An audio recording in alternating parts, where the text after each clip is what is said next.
Hello and welcome to today's Write Tips with Lemmony. If you don't know who Lemmony is, she is my alter ego, and I am Jessica Lemmon, the multi-published author of 48 romance novels and counting. And I had this idea of something I wanted to do, which is take the character Lemmony that I created and draw her into this prompt book while I tell you about today's writing tip. So here is the book we're going to be using 301 things to draw. I just added a rule for myself that I will be drawing Lemmony into every prompt. So that is what we are doing for our write tip.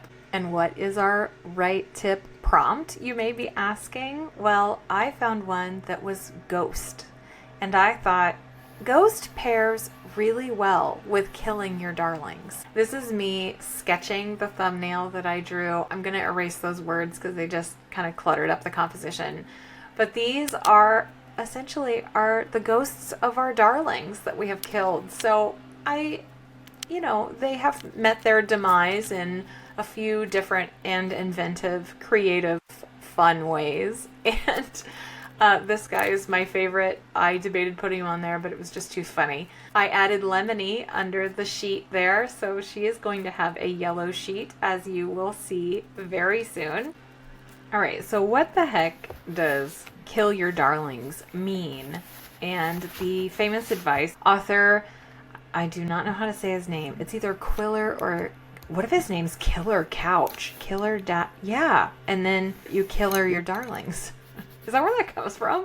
Anyway, I'm rambling. His quote says, "Whenever you feel an impulse to perpetrate a piece of exceptionally fine writing, obey it wholeheartedly and delete it before sending your manuscript to press." In other words, sometimes you just got to get rid of the stuff that you adore, but it doesn't serve the story. So I have my own tale of the scene that had to die, and the title of that book is His Forbidden Kiss. Here is part of that scene. Royce Knox was dressed in jeans. Who knew he owned a pair of jeans? And a dark t-shirt stretching over those delectable back muscles and broad shoulders. As if he sensed her, he stopped whistling and looked over his shoulder.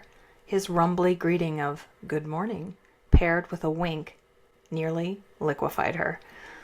She oozed into the kitchen and peeked around him to see a stovetop filled with a tray of cooked bacon, a plate of stacked pancakes, and scrambled eggs he was currently fluffing in a skillet.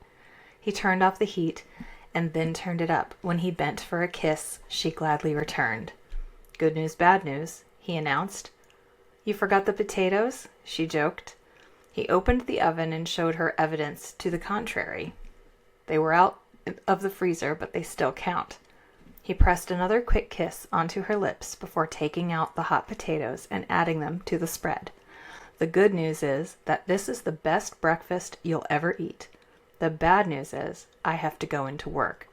Jack called, and there are a few pertinent changes taking effect starting tomorrow morning. He's expecting me shortly." "That is bad news." She wouldn't lie. She was already looking forward to them lounging on the back porch and sipping coffee while trading sections of the Sunday paper. But I understand. All right, so there is a lot here that I absolutely loved.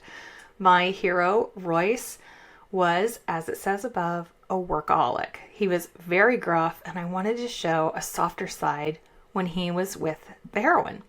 But when I read through the scene again, I realized something felt off. While it was fun and gave me the cozy vibe that I wanted, it simply didn't fit into the book.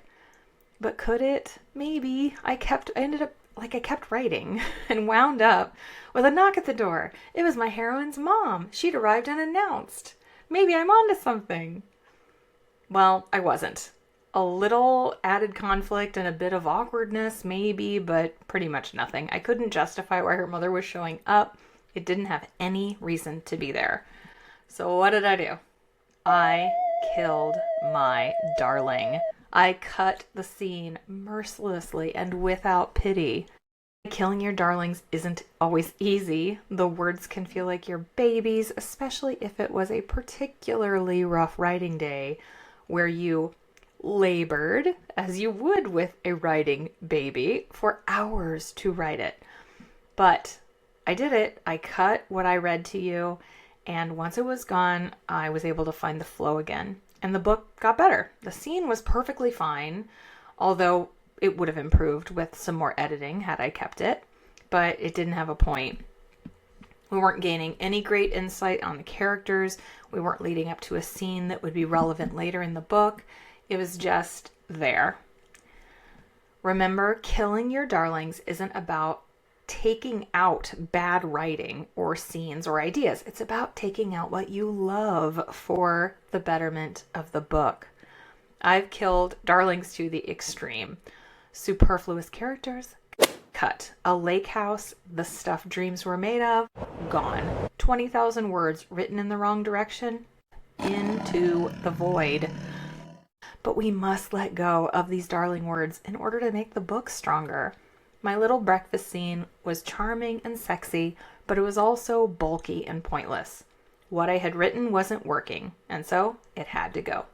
Let's take a break to talk about what is going on the screen. As you can see, I have colored Lemmony for you. The idea to give her a yellow sheet was a no-brainer. She is the star of the show.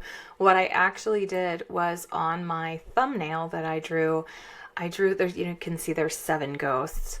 I drew 7 little humps to represent the ghosts, and then I shaded them in just to get an idea of what colors to go with.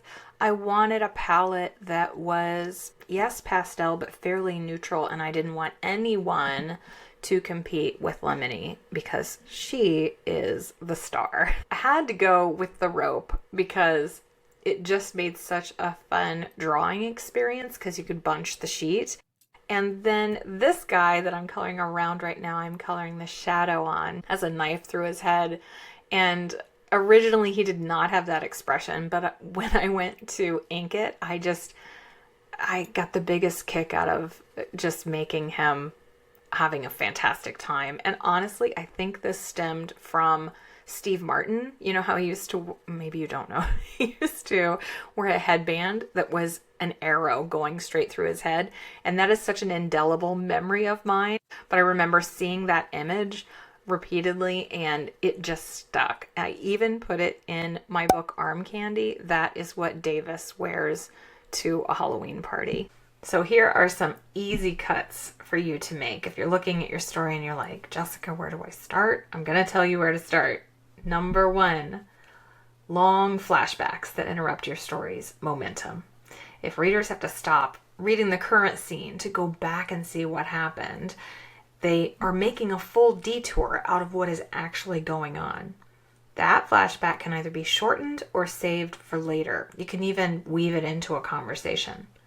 Number 2, backstory paragraphs that explain. So going a little deeper into this flashback idea, if you catch yourself summarizing your character's childhood or their ex or some trauma that you're weaving into the plot, you probably don't need it. A line or 2 spoken in dialogue would do it.